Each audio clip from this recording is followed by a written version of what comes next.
Vous êtes en compagnie de Radio Taïwan International.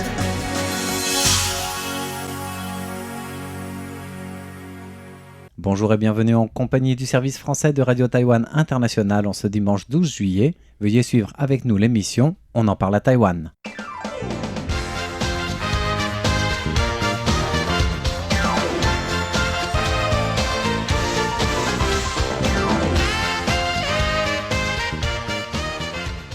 Bonjour et bienvenue dans l'émission On en parle à Taïwan de ce dimanche, animée par Lisa Dufaux, Mengguang et François-Xavier Boulet. Bonjour avec à tous. quel sujet? Alors, des sujets concernant la mobilité, surtout la question des transports dans les milieux éloignés. D'accord. Moi, ce sera une autre mobilité. C'est celle des quadrupèdes robotisés qui vont peut-être un jour remplacer les pompiers en première ligne. Oui, c'est pour pour éviter les situations trop dangereuses. C'est pour essayer, oui. Pas sauver, en fait. Voilà. et moi je vais vous parler du nombre de mariages qui a baissé d'un peu plus de 15% l'année dernière à Taïwan. Ah bon? D'accord. Les gens ont C'est décidé. pas de la mobilité, mais de la mobilisation. Mariez-vous. Alors, par quoi qu'on commence? Comme vous voulez. On commence par le mariage, peut-être. Allons-y. Alors je vais vous parler de... Quelque chose qui est censé être plus joyeux. Oui, tout à fait. Alors je vais vous parler des nouvelles statistiques sur le mariage à Taïwan, puisque le pays a enregistré une forte baisse du nombre de mariages l'année dernière. Alors en effet, selon les chiffres officiels du ministère de l'Intérieur de Taïwan, qui a publié un communiqué de presse il y a quelques jours, Taïwan a enregistré au total 104 376 mariages en 2025, soit 15,2% de moins qu'en 2024. Donc c'est vraiment une baisse assez importante. Oui. Le ministère a expliqué que le nombre de mariages était en baisse depuis une décennie, depuis un pic enregistré en 2016 avec 148 000 mariages à l'époque, et ce malgré la légalisation des unions de même sexe en mai 2019. Donc peut-être qu'il y a eu un petit pic à ce moment-là, mais maintenant c'est redescendu. Et en effet, les mariages de même sexe ont représenté 3305 mariages au total l'année dernière. C'est environ 3,17% du total des unions de 2025, contre plus de 101 000 pour les unions hétérosexuelles. Et sur ces quelques 3300 unions homosexuelles, on compte 1043 mariages qui concernent 2 hommes et 2262 qui concernent des femmes seulement. Donc les femmes se marient plus. Et les chiffres montrent aussi que c'est dans le Nouveau Taipei, Taoyuan et Taichung, dans cet ordre-là, qu'on enregistre le plus grand nombre d'unions de même sexe. Alors en revanche, le nombre de mariages dont un des partenaires est étranger et l'autre taïwanais a augmenté de 0,7% par rapport à l'année précédente, donc sans doute que c'est un chiffre qui fait un petit peu... qui limite la chute, puisque le nombre de mariages donc, avec un partenaire étranger représente 18,5% du nombre total des unions, pour environ 19 334 mariages. Je vois les grands yeux de Meg qui est choquée. C'est énorme. Et oui, c'est ça. Ouais. D'accord.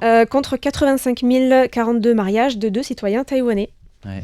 Donc, si les partenaires étrangers de ces unions viennent principalement de la région... Bon, j'aurais dit de la Chine, mais je ne suis pas sûr. D'Asie du Sud-Est. Voilà, avec un total de près de 9 600 unions, donc environ 49,6% de tous les mariages qui impliquent un conjoint étranger, et 9,2% de toutes les unions contractées au cours de l'année dernière. On a ensuite les mariages avec des conjoints chinois, qui concernent un peu plus de 5 000 unions, soit 5% de tous les mariages enregistrés en 2025. Et si on regarde non pas par région, mais par nationalité, c'est le Vietnam dont viennent le plus de conjoints étrangers, avec au total près de 6 500 mariages. Donc, je pense que là, il s'agit essentiellement des conjointes, des Vietnamiennes, en fait, qui se marient avec des Taïwanais. Donc même plus qu'avec des conjoints chinois. Il y a plus de conjointes vietnamiennes que chinoises. Une de plus. Même si dans les statistiques officielles du ministère de l'Intérieur, ils comptent toujours les Chinoises à part, les ressortissants chinois à part. Les lois sont différentes aussi, voilà. en fait, les contrôles sont différents. Et on compte aussi pas mal de mariages avec des ressortissants américains. Il y en a 880 au total, et 821 avec des conjoints indonésiens. Et au niveau de la répartition en termes de genre, les conjoints étrangers étaient pour près de 70% des femmes et pour un peu plus de 30% des hommes, un écart qui, selon le ministère de l'Intérieur, se réduit progressivement depuis plus d'une décennie. Et enfin, au niveau régional, c'est le nord de Taïwan qui a enregistré le plus grand nombre de mariages impliquant des partenaires étrangers, avec 9 800 unions, soit 50,7% du total des mariages contractés avec des étrangers.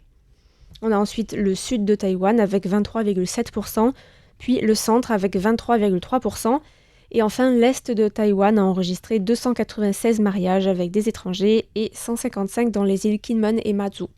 Ah oui. Alors parmi les causes de cette baisse, on a le faible taux de natalité, le recul de l'âge du mariage pour des différentes causes socio-économiques, car il faut aussi prendre en compte la situation économique avec la stagnation des salaires, la crise du marché immobilier qui rend difficile l'accès à la propriété, et le fait que les Taïwanais aiment avoir une situation financière stable pour pouvoir se marier.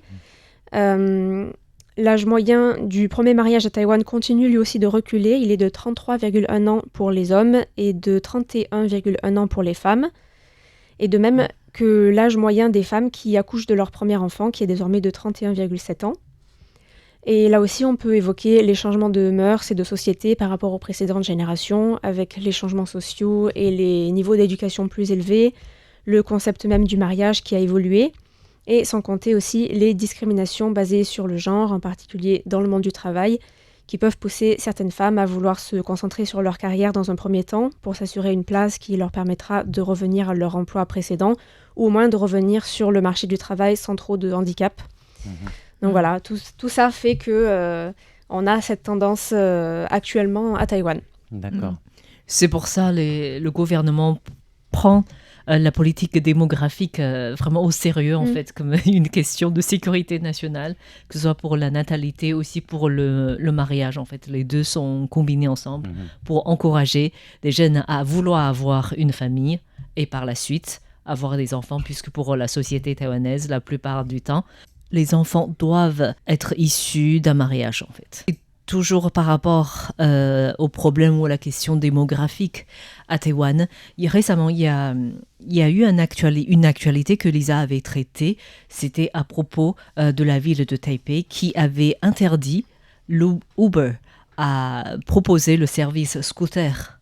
Scooter taxi. Scooter taxi, alors qu'on a essayé de mettre ça en place à Beitou, en fait, c'est plutôt un arrondissement très montagneux dans le nord de la ville de Taipei. Oui. Et du coup, cette région a une tradition d'avoir des scooters taxis liés notamment à la culture de sources chaudes de Nakashi du Japon, parce que dès le départ, à l'époque japonaise, il y avait beaucoup de personnes qui avaient besoin d'être transportées par les taxis-scooters. Aux sources chaudes. Aux sources chaudes, dans différents... Parce qu'ils étaient ivres, en fait, la plupart du temps. Et du coup, dans les Nakashi, dans les bars, en fait, voilà, oui. Être ivre et sources chaudes, ça va pas bien ensemble. Non, séparément, voilà, dans les bars. Et du coup, cette tradition est restée, et ça prouve aussi le besoin qu'on a pour ces deux zones d'avoir une sorte de transport qui soit pas vraiment public ni privé, en fait. Et du coup, la ville de Taipei a interdit cela en précisant que les scooters à Taïwan n'ont pas la possibilité d'effectuer ce genre de service pour une question de commerciale, en fait.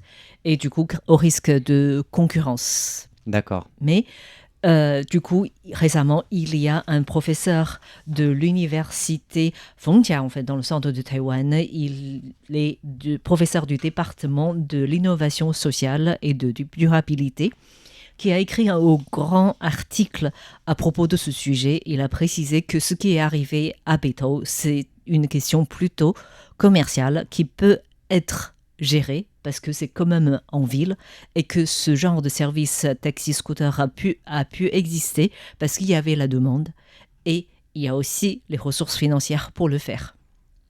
Et du coup, il a cité le cas surtout de la campagne taïwanaise qui vit difficilement le problème de l'absence de transport ils sont déjà privé isolés et manquaient et de tout, aussi de transport public. Je ne sais pas si vous avez réussi à prendre un bus dans une région très très éloignée. Non, c'est vrai que dans les régions rurales à Taïwan, c'est très compliqué de trouver un taxi. Oui, et du coup, dans certains certaines régions, comme dans la grande ville de Tainan, ou alors dans d'autres régions comme à Taidong, on a essayé de mettre en place un type de service pour permettre aux personnes vieillissantes Oui. de pouvoir se déplacer. Cela, C'est-à-dire un genre de covoiturage ou quoi comme covoiturage, service? cela c'est lié aussi du fait que depuis le 31 mai de cette année, il est de plus en plus difficile pour les conducteurs qui ont un certain âge de renouveler Oui. leur permis de conduire. Mhm. Donc, si une personne qui est âgée de 70 et 74 ans, il faut qu'il passe un examen de santé, C'est ça, c'est un Et genre de aussi, petit bilan, examen médical ce qui est simple, logique, mais ouais, quand même et nécessaire. 2 heures de formation Oui. pour suivre les codes de la route qu'ils connaissent déjà. Mhm. Et si on a plus de 75 ans, il faut donc un examen de santé, en plus un test cognitif D'accord. et aussi de la formation. Et en plus, ou alors si on ne veut pas passer le test cognitif, il faut prouver qu'on n'est pas atteint de la démence. Ok. Voilà. Et le permis qu'on obtient à partir de 75 ans, il doit être renouvelé tous les 3 ans. Oui. Donc un conducteur doit faire ça tous les 3 ans. C'est lié, je crois que c'est l'année dernière, il y a eu un accident assez grave en fait. Il n'y en a pas eu qu'un, c'est Oui. une série de plusieurs accidents qui Oui. font qu'en effet les autorités ont décidé de contrôler un petit peu les conducteurs d'un certain âge et ils veulent même, les députés, j'ai l'impression, réamender la loi au bout de 6 mois, donc peut-être Voilà. d'ici la fin de l'année, Et du coup, pour que ce soit 70 ans tous les 3 ans et pas 75 ans. la situation devient encore plus difficile pour les zones rurales dans le sens où lorsqu'on essaie de mettre en place un système de covoiturage, qui conduit Ah oui. Hé, hé. Qui conduit, c'est aussi des personnes suffisamment âgées en fait. Mm. Et du coup, ça devient un problème qui est crucial et qui doit être géré parce que les gens là n'ont pas seulement besoin, parce que dans le cadre qu'on appelle ça soins de longue durée, Oui. le ministère de la Santé et les collectivités locales proposent le genre de camionnette pour emmener quelqu'un à faire Pour faire ses examens, puis le ramener. Voilà.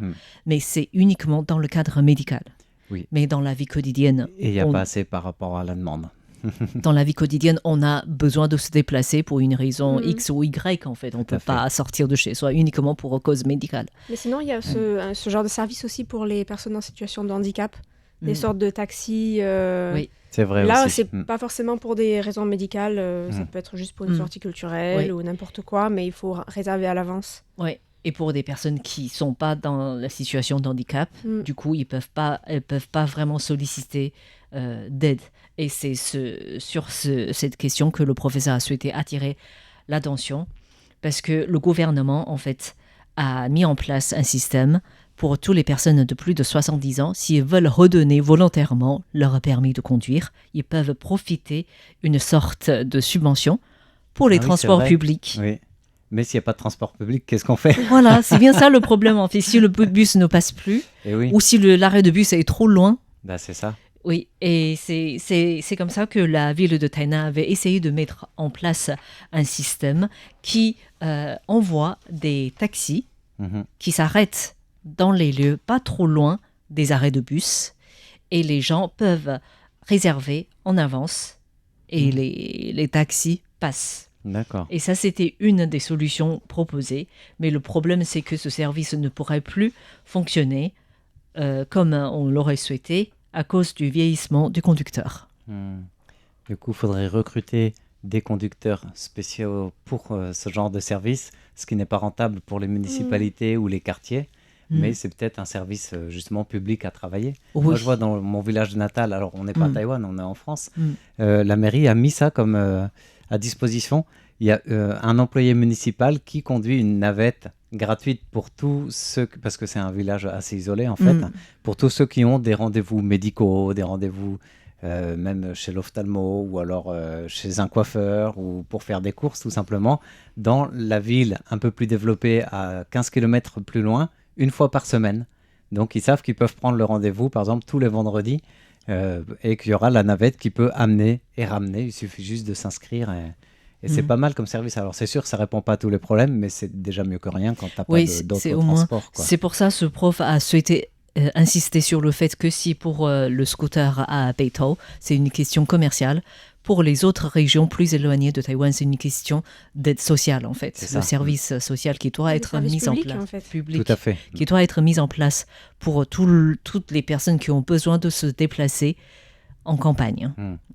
Alors la question après de ce service public, si c'est scooter, t'as combien de personnes à transporter à chaque fois? Beaucoup moins que si c'est une navette et un service public, même un minibus où tu auras une vingtaine de places, qui est sans doute plus viable aussi pour et plus service public. C'est justement le problème à Taïwan en fait, c'est-à-dire il y a tellement de peu de demandes. Oui. Et en plus, comment la demande peut être transmise? Parce qu'à Taïwan maintenant, tout se passe par le téléphone portable.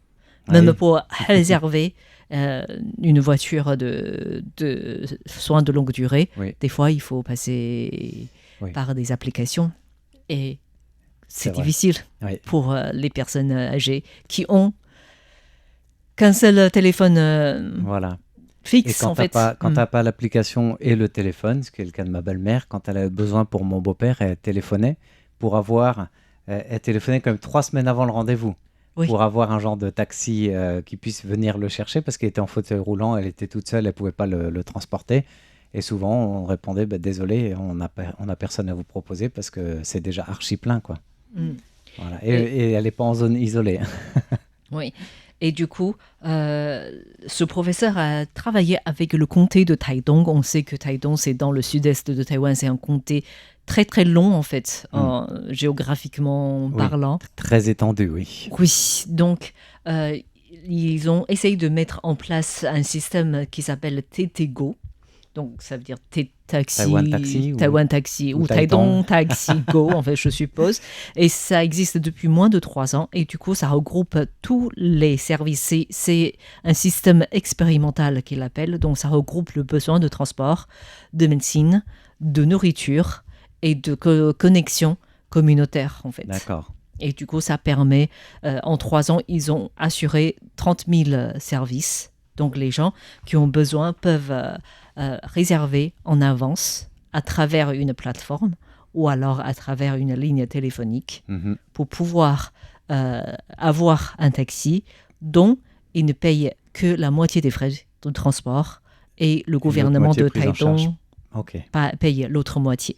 Donc, imaginons si la distance est très longue, ça risque d'être plus cher quand même pour les personnes, mais s'ils arrivent à se réunir à plusieurs et se partager les frais de taxi, ça devient un peu plus supportable, enfin un peu plus raisonnable. Voilà, puis ça peut être, voilà, c'est pas toujours un luxe de se dire, j'ai besoin d'être transporté à tel endroit, parce je que partage le taxi avec le voisin. C'est vrai que pour Taidong, un lieu, un bus il peut avoir 3 bus qui passent dans la journée, c'est tout, et encore moins le week-end, donc ça peut vraiment aider, je pense. Voilà, donc ça c'est une réflexion que Taïwan doit faire pour toute la population qui ne se trouve pas dans le milieu urbain. Voilà. Et si on veut que les gens restent en campagne, pour éviter aussi le problème de vieillissement de la population agricole, je pense qu'il y a beaucoup de choses à faire en fait. Ça c'est sûr.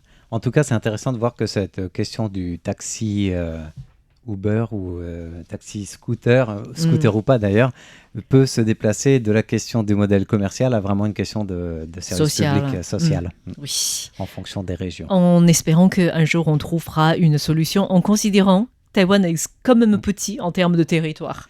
Si vous arrivez à voir ça en France, je pense qu'on peut devrait pouvoir trouver. Je pense qu'on peut trouver une solution énorme qui va faire une douce transition vers mon sujet d'ailleurs. C'est avec les voitures autonomes sans pilote. T'as plus la question de l'âge du conducteur. Je croyais que tu allais dire un taxi sans pilote comme ça, entièrement. Je croyais que tu allais dire qu'on construit pas des chiens mais des vaches. Non. Et pourquoi pas.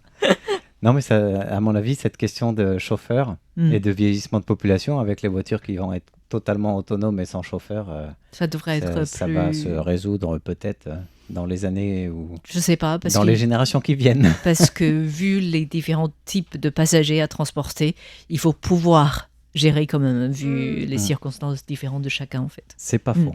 En tout cas, voilà, je disais douce transition vers mon sujet, non pas qu'on parle de vaches automatiques ou de voitures automatiques, non, des robots. Comme je le disais dans l'introduction, des robots quadrupèdes que Taïwan vient de développer qui vont être en première ligne à la place des pompiers. C'est pas mal. Alors, ça ne veut pas dire qu'ils vont être habillés en... Ils vont être mis dans des poussettes ? Non, ils vont être mis à l'avant du camion pour ne pas exposer les pompiers en cas de... Enfin, par exemple, entrer dans un bâtiment en flammes, on sait que les soldats du feu risquent leur vie dans certains cas. Surtout si c'est dans des usines où traitent des éléments chimiques, comme on a vu récemment en fait. Oui, et du coup, l'idée de l'ITRI, l'Institut de recherche en technologie industrielle de Taïwan, c'est d'essayer d'utiliser les technologies pour remplacer l'humain autant que faire se peut. Et du coup, ils se sont dit, on a déjà des robots, des chiens robots à 4 pattes pour les militaires développés par l'Institut de recherche de sciences et technologie Zhongshan pour la défense. Pourquoi pas essayer de faire à peu près la même chose mais pour les pompiers. Et en cas d'incendie, ça pourrait être intéressant. Intéressant dans quel sens du coup ? Eh bien, parce que les chiens vont pouvoir aller en éclaireur, j'allais dire, sur un lieu d'incendie. Dans différents cas de figure, ils vont pouvoir, avec tous les capteurs qu'il y a, c'est les tests qui ont été réalisés et présentés cette semaine justement, pouvoir aller là où c'est difficile d'accès pour un pompier sans risquer sa vie. Par exemple, il peut y avoir des obstacles, une grande poutre qui brûle dans un bâtiment ou un lieu qui est en train de s'affaisser et de s'écrouler. S'il y a un tout petit passage, le chien robot peut passer plus qu'un homme, déjà. Ça veut dire aussi que ce chien est capable de se baisser, en fait. Tout à fait, il est capable de se mettre accroupi. Accroupi pour avancer. En fait, il y a deux modèles de chiens qui ont été faits, un petit et un grand. Donc, ils ont des charges utiles différentes. 5 kilos pour le petit chien, 20 kilos pour le grand chien. Les charges utiles peuvent leur permettre de transporter, ça pourrait être justement l'équivalent d'un petit extincteur à manipuler ou à activer à distance une fois qu'il est arrivé sur place, par exemple. Ça pourrait être d'autres équipements qui transportent. Je pense que c'est aussi intéressant d'avoir des images qui soient renvoyées aux pompiers, en fait, aux humains. Mais ça, c'est en dehors de la charge utile. Oui. Parce qu'il est équipé de caméras. Oui. Les caméras, ça aide de capteurs pour se déplacer. Ça aide aussi à renvoyer l'image en temps réel, justement, comme tu disais, au centre de commandement des pompiers. Et ce chien-là, il est développé spécialement pour pouvoir résister à la chaleur ambiante d'un incendie. Donc, il peut, par exemple, évoluer normalement et progresser sur le lieu à plus de 100 degrés Celsius. Il est capable d'opérer en conditions extrêmes d'incendie pour contourner un obstacle, même si sa caméra ne capte plus à cause de la chaleur, à cause, par exemple, elle aurait fondu ou elle ne capte plus parce que le feu est trop lumineux, du coup la caméra ne fonctionne plus. D'autres capteurs peuvent être activés au niveau des pattes du chien. Et du coup, s'il a des capteurs visuels à 360 degrés, qui sont normalement son fonctionnement normal, en cas de pépin, il pourrait continuer d'évoluer sur place et ce serait des capteurs plus tactiles, entre guillemets, en fonction de son déplacement, donc au niveau des 4 pattes et de son environnement. Ça lui permettrait, par exemple, de battre en retraite ou de s'extirper d'une zone à risque. Voilà, donc ça, c'est pas mal pour ce chien robot. Et du coup, avec tous ces capteurs, il est capable d'éviter des obstacles qui peuvent exister, comme tu disais, un poutre, ce genre de choses, en fait. Oui, alors ça, c'est pour des choses qui sont plus figées, physiques, mais il est capable aussi, en temps et en heure, d'éviter un obstacle, comme on le voit avec les véhicules autonomes sur une route, en se déplaçant, faire face à un impromptu. C'est aussi possible grâce aux capteurs qui sont entraînés, équipés d'intelligence artificielle pour répondre à tout impromptu. Donc, par exemple, quelque chose tomberait juste devant devant le passage du robot. Il serait capable instantanément d'avoir le réflexe en fait, qu'un homme a, de s'arrêter, de se reculer ou d'essayer de se mettre à l'abri. Voilà. Alors, ça ne veut pas dire qu'il est 100% safe, évidemment. Il y a toujours des cas de figure qui fait qu'il ne pourra pas, mais il transmet les images en temps réel, il poursuit sa progression, il peut se mettre à l'abri et il peut ainsi largement épauler, voire remplacer à 80% une mission de reconnaissance de ce que font les pompiers éclaireurs, d'après les tests qui ont été déjà réalisés. Donc ça veut dire aussi, même dans des zones extrêmement sombres, ces robots pourraient, ils ont une capacité largement supérieure aux hommes en fait, qui n'arriveraient pas à voir.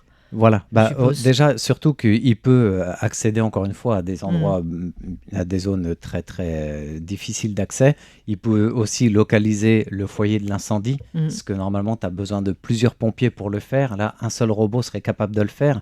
Identifier les victimes potentielles ou les personnes coincées dans un immeuble ou dans différentes salles, parce qu'il est aussi équipé de caméras thermiques. Donc sur place, il ferait beaucoup plus que ce que le scan d'un centre de commandement pompier met plusieurs heures à faire en arrivant sur place une fois qu'ils étendent leur tente de commandement d'urgence, quoi.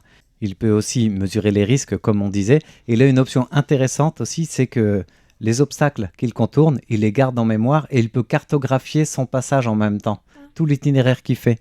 Et du coup, en temps réel, les pompiers ont une cartographie précise du lieu du sinistre avec les endroits où il y a des obstacles majeurs, soit à éviter, soit le foyer de l'incendie. Bon, en plus, les victimes aussi à localiser et repérer.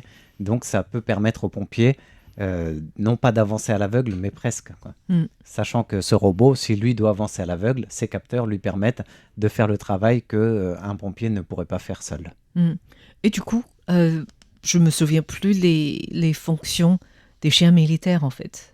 Et est-ce qu'il y a beaucoup de différences par rapport à part les capteurs, bien sûr les capteurs sont c'est le même différent. système, mais ils sont différents, c'est sûr. Ils ont aussi les options de cartographie du lieu, de l'itinéraire emprunté. Et ils ont la même souplesse et agilité des quatre pattes. En fait, c'est ça qui est intéressant. Pourquoi on se dit faire un robot mode chien à quatre pattes, quadrupède, plutôt qu'un robot humanoïde. Il est beaucoup plus malléable dans ses mouvements, beaucoup plus stable. Donc, s'il perd l'équilibre, il peut se remettre sur ses pattes facilement. Et au niveau des différents angles, soit des escaliers, des pentes ou même quelque chose à enjamber, un robot humanoïde perdrait l'équilibre plus facilement sans savoir comment se repérer ou se relever qu'un quadrupède, comme le chat, il retombe toujours sur ses pattes, quoi. Il se remettrait beaucoup plus facilement d'aplomb et tout de suite bien orienté. C'est un peu comme des drones terrestres, en fait. C'est ça. Ouais. C'est un petit peu la même image ou le même concept. Des drones à quatre pattes.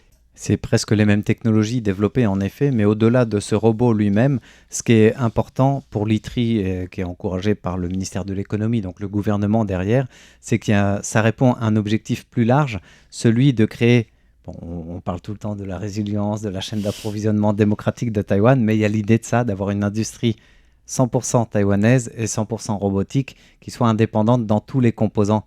Et du coup, ce robot-là, il répond à ces critères, en tout cas du pôle recherche et développement développé par l'ITRI, pour ces 4 axes de développer le matériel, le logiciel, les contrôles des mouvements, la prise de décision intelligente. Et ça, c'est une première pour Taïwan à ce niveau-là, sachant que les applications dépassent largement le seul cadre d'un robot de lutte contre les incendies. Mais on espère, quand je dis on, c'est plutôt le gouvernement, espère avoir des applications même dans le domaine de la protection civile, par exemple. Donc ça pourrait être en cas de catastrophe, en cas d'invasion chinoise, en cas de tout impromptu. Attends, j'envoie mes robots. C'est ça, ces robots pourraient aussi épauler le travail en fait, des secours, par exemple, de la recherche, mais c'est surtout les secours. Donc ils pourraient être déployés aussi dans toutes les industries ou infrastructures critiques. Et en termes de perspective économique, Taïwan a une bonne carte à jouer aussi dessus, parce que si on est les premiers au monde à créer ce genre de produits, c'est aussi facile de les exporter ou de coopérer avec. Il y a d'autres pays qui le font, en fait. Hein. Oui, mais c'est les premiers qui sont inventés à Taïwan, ce qu'on parle aujourd'hui. Et je pense que c'est aussi composants chinois. Oui, et je pense que c'est aussi intéressant de dire que ces robots peuvent être utilisés pour les secours post-séisme aussi, en fait. Souvent, il y a des zones qui sont absolument inaccessibles. C'est ce qu'on voit déjà avec les drones, mais ces robots, là aussi, au niveau terrestre, c'est un sacré appui. Ouais, on pourrait sauver beaucoup plus de personnes, par exemple. Voilà. Eh bien, voilà pour ces petits robots à 4 pattes qui ont un brillant avenir devant eux. Oui, espérons qu'ils seront très bientôt dans les équipes des pompiers. Voilà. Merci à tous d'avoir suivi On en parle à Taïwan de cette semaine. C'était Meg, Lisa et Fix. Bye bye. À bientôt.